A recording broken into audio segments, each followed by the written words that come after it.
Semana passada nós falamos com base no mínimo indispensável sobre o segundo mandamento da igreja, confessar-se ao menos uma vez cada ano. Quer aprender sobre os outros mandamentos? Então já curta esse vídeo e assista até o final.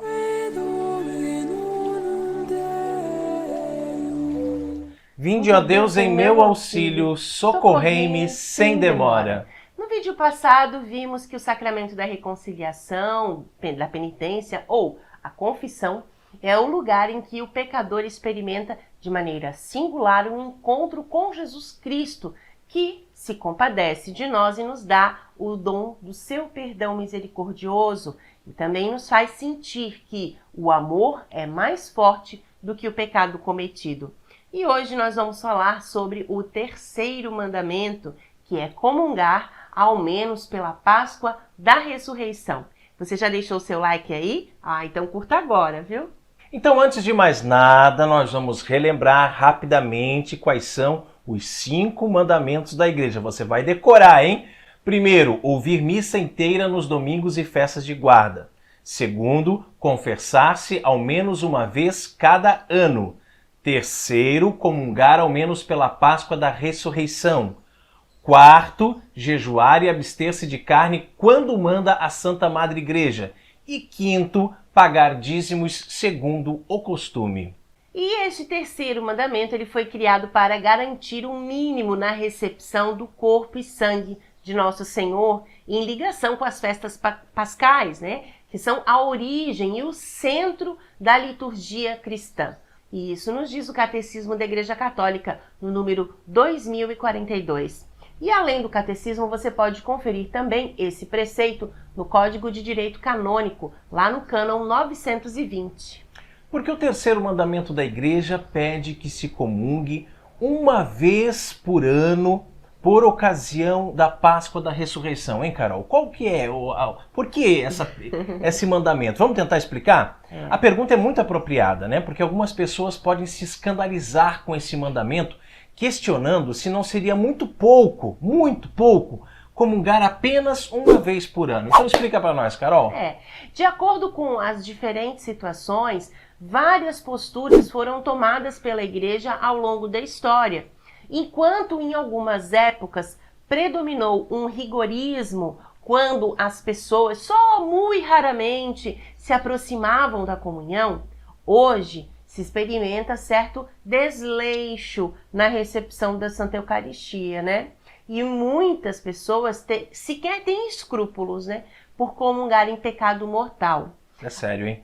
A Santa Mãe Igreja, então, possui uma justa medida a esse respeito. E para entender a história desse terceiro mandamento, Santo Tomás de Aquino nos explica que, sobre isso, a Igreja estabeleceu legislações diversas, conforme as circunstâncias diversas dos tempos. Assim, na Igreja primitiva, quando era intenso o fervor da fé cristã, determinou que os fiéis comungassem diariamente. Por isso, o Papa Anacleto diz: terminada a consagração, comunguem todos os que não quiserem ficar excluídos da Assembleia dos Fiéis, pois assim o determinaram os apóstolos e o tem a Santa Igreja Romana. Mais tarde, porém, diminuindo já o fervor da fé, o Papa Fabiano permitiu que, se não mais frequentemente, pelo menos 3 vezes ao ano comungassem, a saber, era na Páscoa, no Pentecostes e no Natal de Nosso Senhor Jesus Cristo. E também o Papa Sotero determinou que se comungasse pela ceia do Senhor.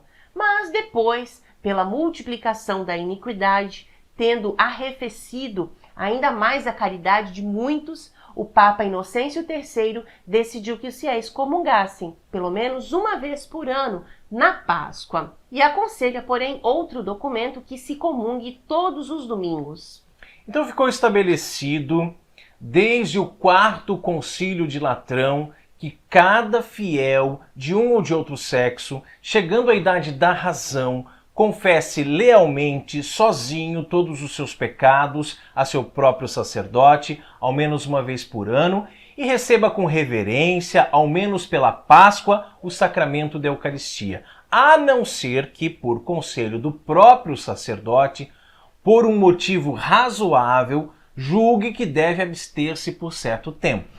Infelizmente, com o passar do tempo, o povo cristão foi introjetando uma mentalidade rigorista acerca da Eucaristia, né? E com a heresia jansenista no século XII, a situação se agravou ainda mais. Como exemplo, em um livro que ficou popular na França chamado Sobre a Comunhão Frequente, o seu autor chegava a insinuar que para comungar seria preciso estar sem pecados veniais e também livre das penas devidas pelos pecados. Olha isso, só. Né? Essa obra fez as pessoas se afastarem da Santa Comunhão e faria suspirar Santa Teresinha do Menino Jesus, lá no final do século XIX, por não receber Nosso Senhor tanto quanto ela gostaria.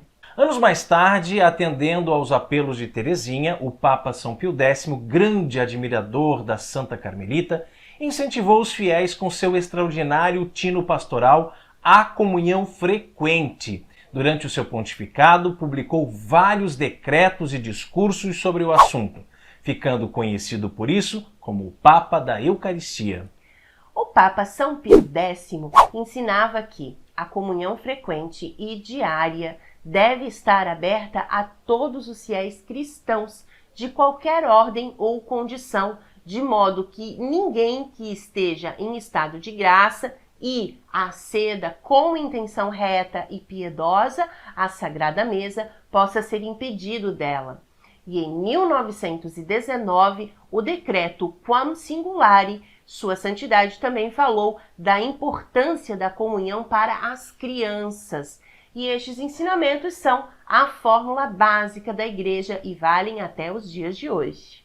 Mas, Carol, se eu for 2 vezes na missa no mesmo dia, né? Eu posso comungar 2 vezes? Ah, não responde, isso é tema para outro vídeo. Se você quiser saber a resposta, né? Se eu posso comungar 2 ou quem sabe até 3, tem gente que vai em 3 missas. Aqui tem 3 missas no domingo, né? Eu poderia ir nos 3 horários de missa. Posso comungar as 3 vezes? Se você pedir para nós, escrevendo aqui nos comentários, nós faremos um vídeo também sobre isso, ok? Mas tem que ter muito comentário, né, Carol? Porque o conteúdo desse terceiro mandamento, todavia, é uma realidade mínima, como atesta o atual catecismo da Igreja Católica. O terceiro mandamento, receber o sacramento da Eucaristia, ao menos pela Páscoa da Ressurreição, garante um mínimo na recepção do corpo e do sangue do Senhor, em ligação com as festas pascais, origem e centro da liturgia cristã. Esse preceito esclarece ainda o Código de Direito Canônico. Deve cumprir-se durante o tempo pascal, a não ser que por justa causa se cumpra numa outra ocasião durante o ano. Sim, e mais do que oferecer a Deus o mínimo, é importante que nós sejamos devotos e comunguemos com mais frequência, né, de acordo com as devidas disposições e com o desejo sempre ardente de nos santificarmos. Jesus quis fazer esse alimento espiritual para a nossa salvação. Ele é o alimento que nos traz a vida eterna. Portanto, é lógico que a Igreja promulgue esse mandamento, visando garantir que os fiéis tenham ao menos uma vez por ano a comunhão plena com Cristo, recebendo o seu próprio corpo e sangue como alimento. A Eucaristia é afirmada no Concílio Vaticano II como fonte e centro de toda a vida cristã.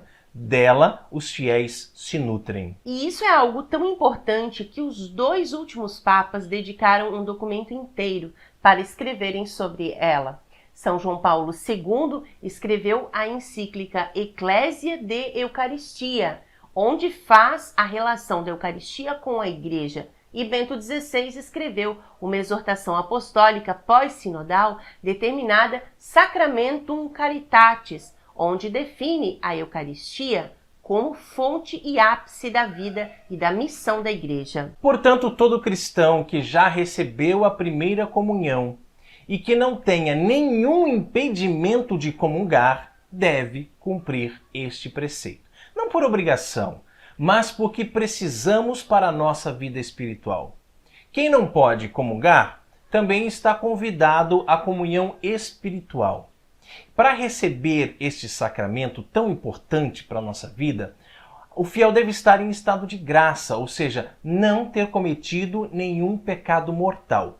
Caso tenha cometido, é indispensável receber antes o sacramento da reconciliação que nós estudamos no vídeo passado. Ah, você não viu o vídeo sobre o segundo mandamento? Tem problema, a gente vai colocar o link aqui em cima nos cards e também aqui embaixo na descrição do vídeo para que mais tarde você possa assistir, ok? E é muito importante também observar o jejum de Verdade, uma hora antes de receber a comunhão. Um jejum eucarístico significativo demonstra o nosso respeito a Jesus Cristo e o desejo que temos de recebê-lo como o mais importante alimento da nossa vida. Impõe-se também uma obrigação moral que ajuda a salientar o dever de recebê-lo dignamente. Lembra-te, cristão, do que estás prestes a fazer.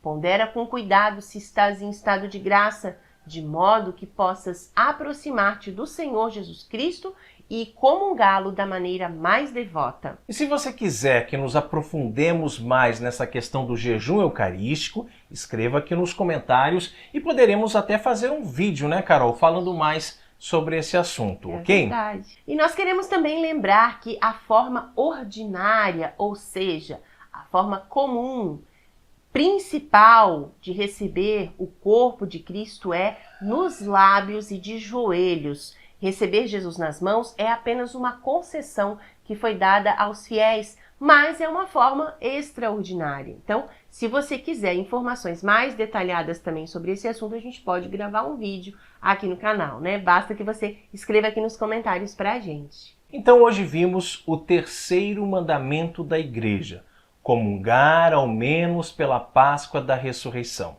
Você aprendeu sobre a importância desse mandamento e viu também que sempre que você está em estado de graça, tendo feito o jejum eucarístico e com a devida reverência, deve se aproximar da mesa de comunhão para receber Jesus em seu coração.